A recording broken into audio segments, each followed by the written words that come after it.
প্রজাতন্ত্রী বাংলাদেশ সরকারের ভূমি রেকর্ড ও জরিপ অধিদপ্তরে 2524 পদে আমরা কিন্তু গত মাসে একটি সার্কুলার পেয়েছিলাম এবং সেটার কিন্তু আবেদন আমরা অলরেডি কমপ্লিট করেছিলাম। ওকে, তো এখন সেই আবেদনটাই আবার কিন্তু পুনঃসংশোধিত হিসেবে কিন্তু নিয়োগ বিজ্ঞপ্তিটি প্রকাশ পেয়েছে, অর্থাৎ আপনারা আবার কিন্তু সেই বিজ্ঞপ্তিটিতে আবেদন করতে পারবেন এবং যে পদে আবেদন করেছিলাম এখানে সেই পদগুলোই কিন্তু দেওয়া রয়েছে, অর্থাৎ যারা আবেদন করতে পারেন নাই তারা কিন্তু এবার অবশ্যই আবেদন করতে পারবেন।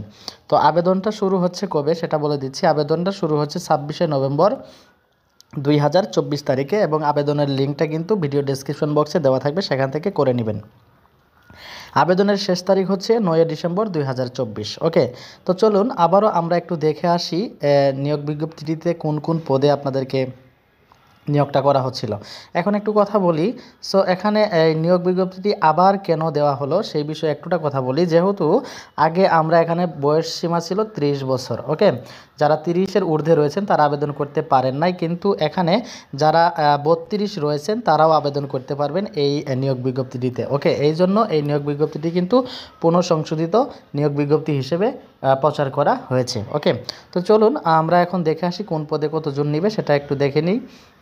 এখানে সবচেয়ে অধিক যে পদগুলোতে আপনারা আবেদন করে নিতে পারবেন, এখানে মাঝখান থেকে একটু দেখাচ্ছি আমি, দেখেন এখানে পেশকার 378 জন, রেকর্ড কিপার 291 জন, খারিজ সহকারী 478 জন, জাজ মহড়ার 422 জন, কপিস্ট কাম ব্রাঞ্চ সহকারী 480 জন সহ টোটাল এখানে দেখতে পাচ্ছেন আরও নিচে অফিস সহায়ক 182 জন, চেইনম্যান 185 জন সহ সর্বমোট এখানে আপনারা 2425 পদে কিন্তু আবেদন করতে পারতেছেন। ওকে, তো প্রথমে দেখেন ষাটলিপি কম্পিউটার অপারেটর, এখানে টোটাল পদ সংখ্যা 5টি, স্নাতক লাগবে, ষাটলিপি আপনাদের অভিজ্ঞতা লাগবে অবশ্যই। সার্ভেয়ার রয়েছে এখানে টোটাল পদ 85টি, গ্রেড হচ্ছে 14তম গ্রেডের চাকরি এবং এখানে আবেদন করার জন্য আপনার ডিপ্লোমা সার্ভে বিষয়ে একটা ডিপ্লোমা কোর্স থাকতে হবে, তাহলে আপনারা আবেদন করতে পারবেন। এবং ট্রাভার্স সার্ভেয়ার এটা গ্রেড 15, পদ সংখ্যা 4টি, এটা তো আপনাদের কিন্তু যে কোনো শিক্ষিত বিশ্ববিদ্যালয় হতে এখানে 4 বছর মেয়াদী সার্ভের একটা ডিপ্লোমা করতে হবে। ওকে, এরপরে আপনাদের এখানে আরও রয়েছে, আমি আপনাদেরকে দেখাচ্ছি। এখানে কম্পিউটার অপারেটর 8টি, এখানে কম্পিউটারে কিন্তু ডিপ্লোমা লাগবে। ড্রাইভার এখানে 15 গ্রেডের চাকরি, 12টি পদ, এখানে শুধুমাত্র এই জেএসসি পাস হলেই এখানে আবেদন করতে পারবেন। নাজির কাম কেশিয়ার, পদ সংখ্যা 17টি, গ্রেড হচ্ছে 16, এইচএসসি থাকতে হবে এবং আপনাদের কম্পিউটার চালানোর দক্ষতা এবং কম্পিউটারের টাইপিং স্পিড বাংলা ইংরেজি মিলায় 20 শব্দ হলে আপনারা আবেদন করতে পারবেন। অফিস সহকারী কম্পিউটার মুদ্রাক্ষরিক, পদ সংখ্যা 21টি এবং বেতন গ্রেড হচ্ছে 16তম, এটা তো আপনার ইন্টারমিডিয়েট সহ কম্পিউটার চালানোর এবং টাইপিংয়ের দক্ষতা থাকতে হবে।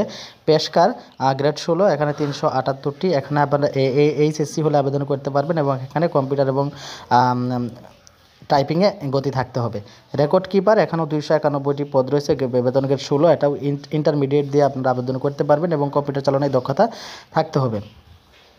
এরপরে রয়েছে আপনাদের এখানে খারিজ সহকারী 474টি, সবচেয়ে বেশি এই পদ তাতে আবেদন করতে পারবেন, গ্রেড 16তম, এটাও ইন্টারমিডিয়েট থাকতে হবে, কম্পিউটারের অভিজ্ঞতা থাকতে হবে এবং টাইপিংয়ের স্পিড 20/20 থাকতে হবে ইংরেজি বাংলাতে। ওকে, এরপরে রয়েছে জাজ মহড়ার গ্রেড 16 এবং এখানেও টোটাল পদ রয়েছে 422টি, এটাও আপনারা উচ্চ মাধ্যমিক এবং কম্পিউটার চালানোর অভিজ্ঞতা থাকলে আবেদন করতে পারবেন।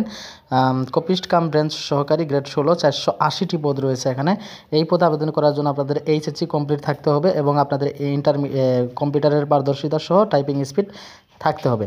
ওকে, তারপরে অফিস সহায়ক, এই পদটাতে শুধুমাত্র এসএসসি যারা পাস করেছেন তারা আবেদন করতে পারবেন, পদ সংখ্যা 182টি এবং এখানে বেতন গ্রেড হচ্ছে 20তম গ্রেড। আর চেইনম্যান যে পদটা রয়েছে এটাও আপনারা এসএসসি পাস হলেই আবেদন করতে পারবেন, গ্রেড সংখ্যা 20, পদ সংখ্যা 145টি। সো এই ছিল মূলত আপনাদের বিজ্ঞপ্তিটি এবং অধিকাংশ নিয়োগ বিজ্ঞপ্তি কিন্তু এইচএসসি পাশে সার্কুলারটা এসেছে, আমরা সবাই জানি। পুনঃসংশোধিত নিয়োগ বিজ্ঞপ্তি, আপনারা আবেদন করার জন্য ভিডিও ডেসক্রিপশন বক্সে চলে যান, সেখান থেকে এই লিঙ্কটাতে ক্লিক করবেন, ক্লিক করে আপনারা আবেদন কমপ্লিট করে নেবেন।